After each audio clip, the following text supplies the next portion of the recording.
bizitzera gizon bat. Monsieur Dupont, zuen frantsesa bera, bere bizi guztia basatu zuen, goi mailako kirolariak trebatzen, eskiatzen zuen, halako gizon bat, eta azkainera etorri zen, eta hasi zen gure kantu tailerretara etortzen, eta, oso harreman polita egin genuen gizon, interesgarria zen. 80 bat urte zituela, ja gaixotzen ez gutxitzen hasi zen, eta adinak jota, noski. Eta kontatu zigun bere ametsa zein zen.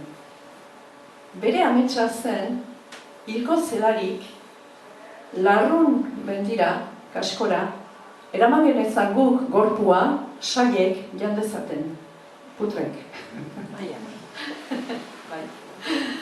Eta, guk entzuten genuen historia hori, zoik bezala anima, ez da? Baina, gizona etzen hitzetan gelditu, hau da, saiatu zen administratiboki eta, saiatu zen benetan urratsak egiten, hori posible izan zerin, baina noski, zuen lortu, ez zioten onartu.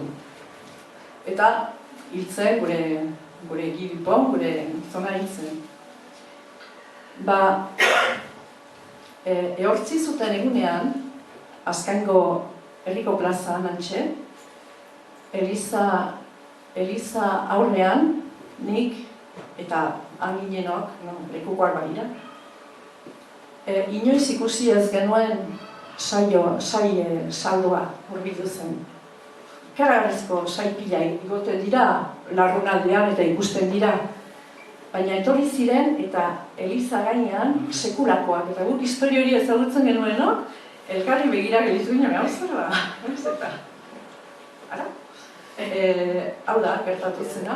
Gero gizona, erosketak egin ziren, eta gero kantariek, musikari lagunek, eta gero erraustu baitzuten gorpua, eta hautsak eraman genituen larrunera.